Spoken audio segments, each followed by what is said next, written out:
Climate change ऐसी घटना है जो कहीं भी हो, वो आर्कटिक पे भी होती है तो उसका असर सुंदरबंस पे होता है। सही कहा आपने। तो इस वजह से लोगों को इसके बारे में जानना आवश्यक है कि इससे क्या क्या प्रभाव पड़ रहे हैं। ओनली चाइल्ड থেকে রাতারাতি জয়েন্ট ফ্যামিলি জয়েন করা, সব কাজিনসদের নাম মনে রাখাটাই তো। চল চল সবাই এসে গেছে। এত বড় স্টার্টআপের ফাউন্ডারের সাথে বিয়ে হলে অর্ধেক সময় তো ওই ভিডিও কলেই কেটে যাবে। নতুন ঘরবাড়ি, নতুন ফ্যামিলি, নতুন নিয়ম কানুন, বিয়ের পর অনেক কিছু পাল্টে যায়। কিন্তু শুধু আমার জন্য কেন? অনুরাধা, জয়, শুভ্র, আর ডাক্তার এই যে নিজের স্টার্টআপ নিয়ে এত বিজি থাকে, বিয়ের পরে কতটা টাইম বার করতে পারবে জানি না। ভাগ্য ভালো, বিয়ের জন্য টাইম বার করতে পেরেছে। করতে হয়েছে। নতুন জীবন শুরু করার দায়িত্ব কিছুটা আমার, কিছুটা আমাদের। ঐতিহ্যকে ধরে চলি, নতুন গল্প লিখে চলি। আমরা রিভার কোণে, আমরা বাংলার ঐশানী। যে কোনো ধরনের ইন্স্যুরেন্সের জন্য আপনারা মিস্টার কিষণ কুমার अग्रवाल के 9831278158 নম্বরে যোগাযোগ করতে পারেন। 24/7 ताजा समाचार के पाठकों के लिए मेरी तरफ से हार्दिक शुभकामनाएं। 24/7 তাজা সমাচার সমস্ত দর্শককে জানাচ্ছি আন্তরিক শুভেচ্ছা।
दोस्तों, कोलकाता में साइंस सिटी की शुरुआत 1 जुलाई 1997 में हुई थी। जी हाँ, विज्ञान और प्रौद्योगिकी को बढ़ावा देने हेतु इसकी शुरुआत की गई थी।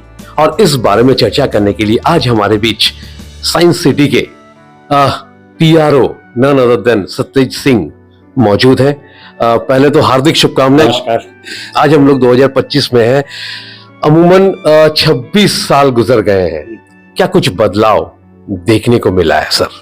हाँ, जब साइंस सिटी का उद्घाटन हुआ था उस समय से आज अब जब आप घूमने जाएंगे तो इसमें काफी बदलाव महसूस करेंगे। पहले जो इंटरैक्टिव मैकेनिकल एग्जिबिट्स वगैरह से शुरुआत हुई थी, आज वो डिजिटल इंटरैक्टिव्स की तरफ शिफ्ट हो रहे हैं।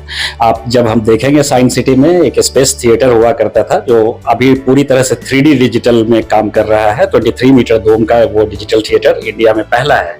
दूसरा, अभी हमारी हाल में ही क्लाइमेट चेंज के ऊपर एक कगार की ओर या ऑन द एज नामक गैलरी का उद्घाटन हुआ है। माननीय संस्कृति एवं पर्यटन मंत्री द्वारा इसका उद्घाटन किया गया। तो यह गैलरी क्लाइमेट चेंज के प्रभावों के बारे में बताती है। इस गैलरी में आप इस बात को जानेंगे कि कैसे क्लाइमेट चेंज होता है, क्या उसमें हम मानवों की कोई भूमिका है और हमारे लिए आगे उसका क्या रास्ता है, उससे बचने के लिए हम क्या कर सकते हैं। तो एक बहुत ही एडुकेशनल और इंटरटेनिंग गैलरी है। वहाँ आपको इंटरैक्टिव गेम्स भी मिलेंगे, वहाँ आपको इंफॉर्मेशन भी मिलेगा और आप एक अच्छा अनुभव वहाँ पे प्राप्त करेंगे। इसके अलावा साइंस सिटी में विगत कुछ वर्षों में मिसाइल पार्क एक बनाया गया DRDO के सहयोग से, वो भी एक बड़ा अच्छा इनिशिएटिव रहा है हमारा। और काफी सारे एग्जिबिट्स की, गैलरी की अपग्रेडेशन वगैरह हमारा काम हमेशा चलता रहता है। इस वक्त साइंस सिटी के डायरेक्टर नन अदर देन अनुराग कुमार जी हमारे बीच मौजूद है। हम लोग बात करेंगे जिस गैलरी को लेकर काफी चर्चा हो रही है। जी हाँ, उस गैलरी का नाम दिया गया है ऑन द एज।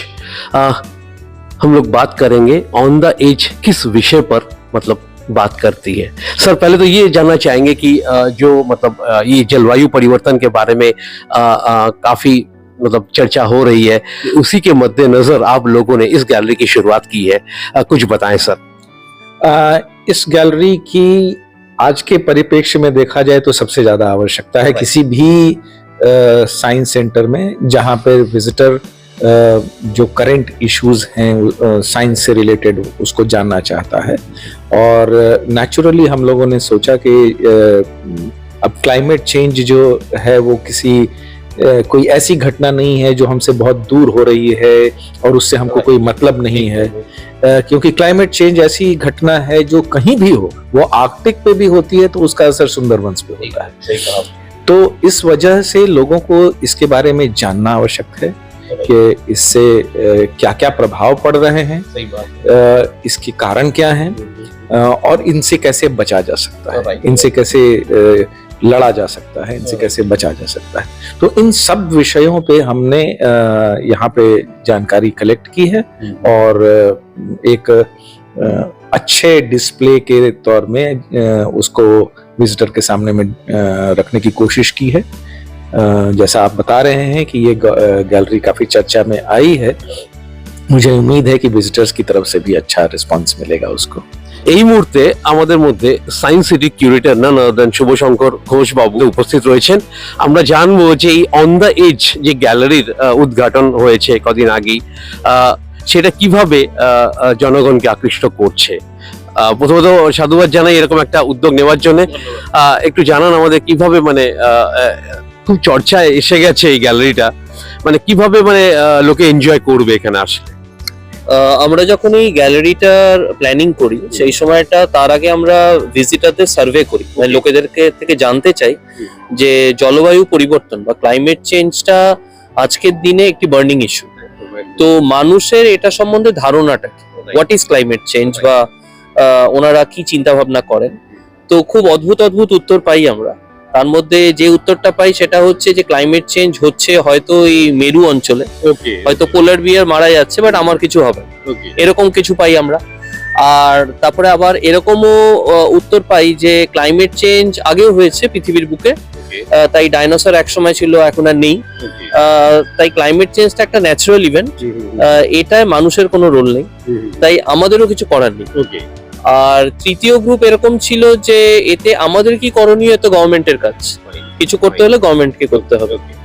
তো সেই প্রশ্নগুলোকে আমরা একটা স্টেপিং স্টোন নিলাম যে আমরা এগুলোর উত্তর দেব যেটা জনসাধারণ বুঝতে চায়। এবার যে প্রবলেমটা এখন হয়েছে যে আপনি যদি ইন্টারনেটে যান বা কোথাও যান, আপনার কাছে একটা ইনফরমেশনের মহাসাগর। আপনি এটাও জানেন না কি ঠিক কি ভুল, কে যেটা ক্লেম করছে সেটা ঠিক ক্লেম করছে না ভুল ক্লেম করছে, যেটা আমরা হোয়াটসঅ্যাপ ইউনিভার্সিটি বা ফেসবুক ইউনিভার্সিটি বলে থাকি। তাতে অনেক সময় অনেক মানুষে কিন্তু দিগ্ভ্রান্ত। একদম সঠিক কথা। তো সেক্ষেত্রে দাঁড়িয়ে আমরা একটা সিদ্ধান্ত নিলাম যে আমরা এরকম একটা গ্যালারি তৈরি করব যেখানে একটা কথাও আমরা নিজেরা নিজের মন থেকে বানাবো না।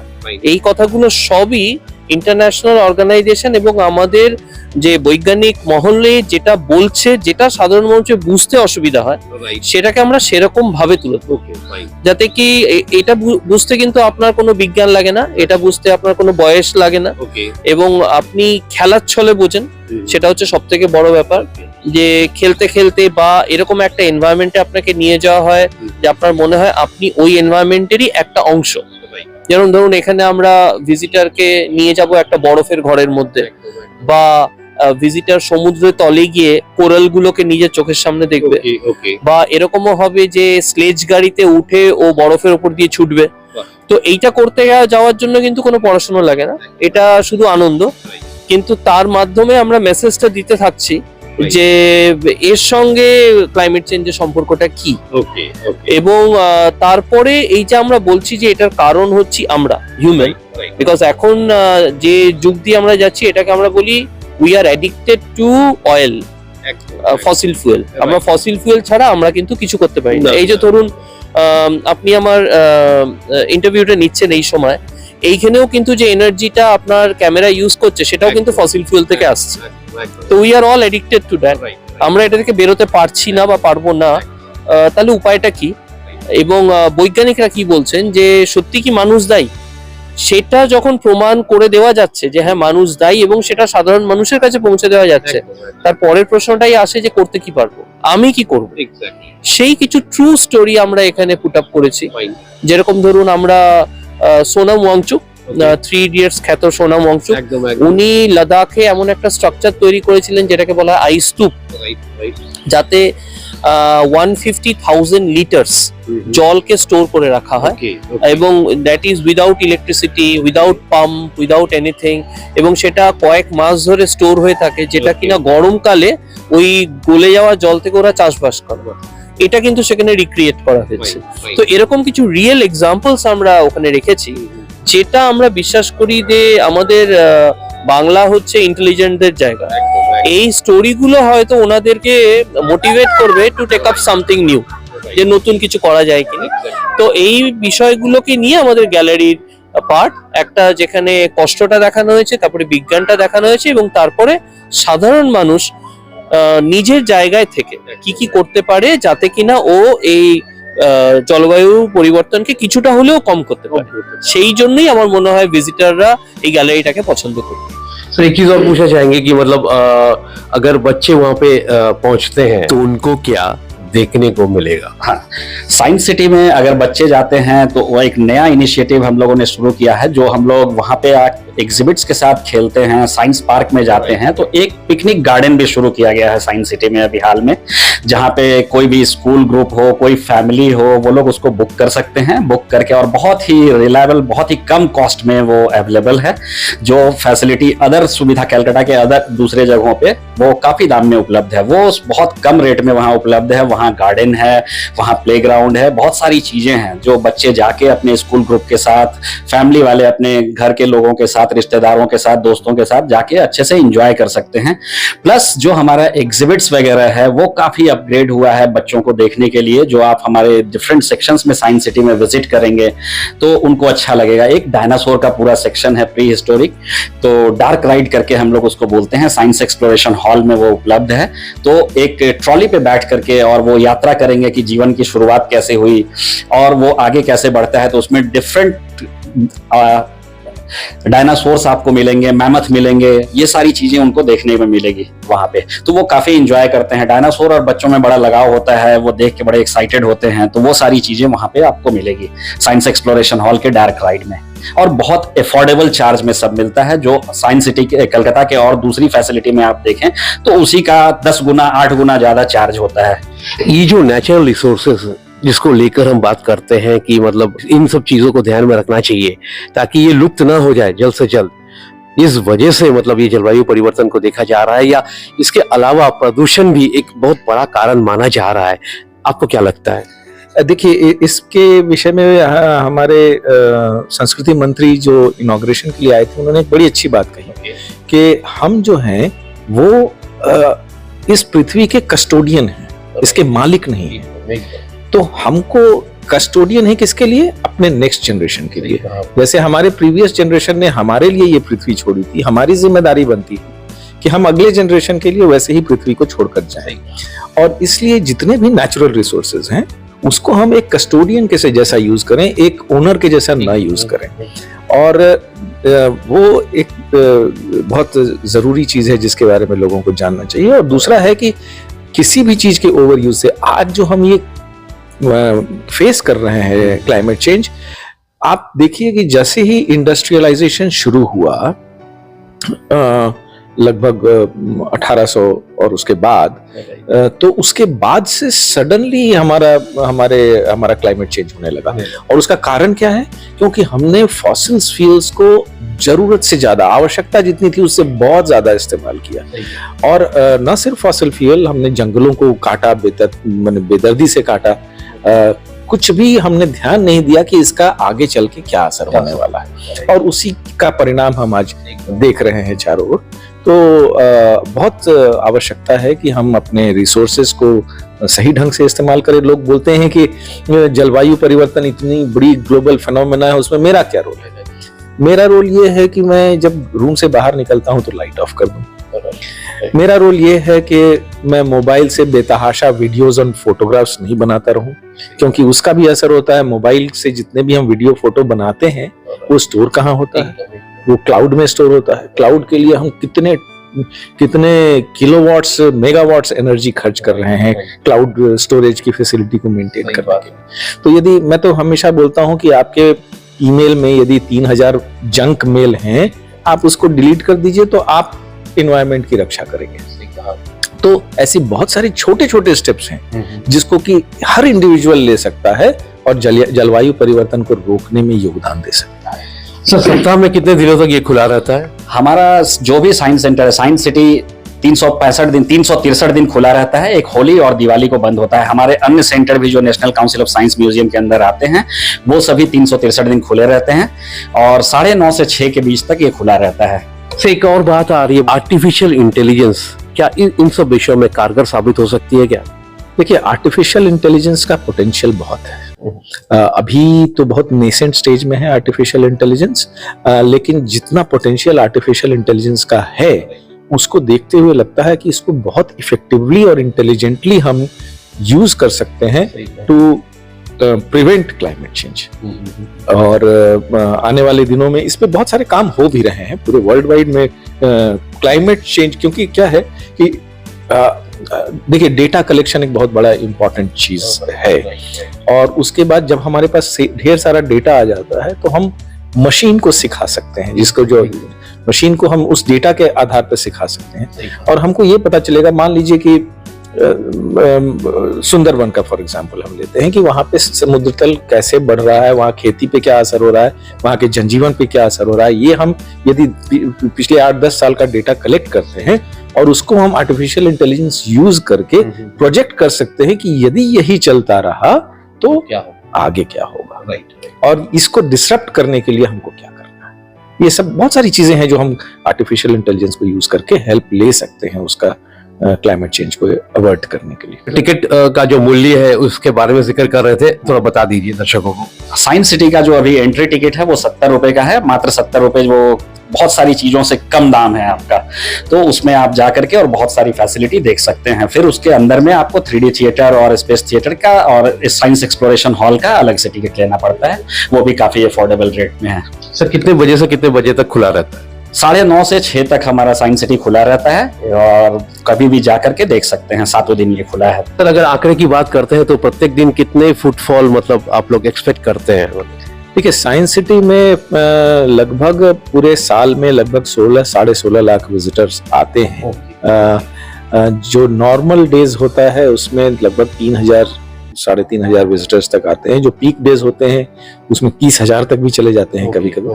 तो कुल मिलाकर ऑन एन एवरेज 3 से 4,000 विजिटर हम प्रतिदिन एक्सपेक्ट करते हैं। इसमें मैंने ये देखा है कि स्टूडेंट्स जो स्कूल की तरफ से आने वाले स्टूडेंट्स हैं उनकी संख्या कम है, और मैं उम्मीद करता हूं कि ये विषय इतना इम्पोर्टेंट है कि वेस्ट बंगाल के स्कूल्स खासकर इस चीज पर गौर करेंगे कि ये जानकारी बच्चों को जानी चाहिए और स्कूल की तरफ से जानी चाहिए। तो इस वजह से उस गैलरी को देखने के लिए स्कूल्स की संख्या बढ़ेगी, ये मैं उम्मीद करता हूँ। जितने भी दर्शक हमारे हैं जो अभी आपको देख रहे हैं, उनके उद्देश्य में क्या कहना चाहेंगे सर? मैं कहना चाहूंगा, मैं उनसे आह्वान करूंगा कि साइंस सिटी आप देखने आए, सिर्फ साइंस समझ के ना आए। यहाँ आपको इंटरटेनमेंट के लिए भी बहुत कुछ है, सीखना तो है ही, पर उसके साथ साथ इंटरटेनमेंट, इंगेजमेंट, बहुत सारी चीजें आपको देखने को मिलेगी। तो मैं आग्रह करूंगा कि आप यहाँ पे आए। और जो भी जैसे अभी क्लाइमेट चेंज गैलरी शुरू हुई, तो ये एक मुहिम है कि जो जलवायु परिवर्तन हो रहा है उसमें हमारे समाज में हम मानवों की क्या भूमिका है। पहले लोग समझा करते थे कि ये नेचुरल डिसास्टर्स हैं, बट ये नेचुरल डिसास्टर्स नहीं है, ये मैन मेड डिसास्टर्स हैं। तो मैन मेड हैं, तो हम कैसे अपने में सुधार ला करके, चेंज ला करके हम लोग इस क्लाइमेट को बचा सकते हैं, क्योंकि हमारा जीवन ही खतरे में है इसके कारण। हमसे बात करने के लिए बहुत बहुत शुक्रिया सर। तो दोस्तों, ये थी आज की वीडियो। अगर आप इस चैनल पर नए हैं तो इस चैनल को लाइक और सब्सक्राइब करना ना भूलें। फिर मिलते हैं अगले किसी वीडियो में। शुक्रिया।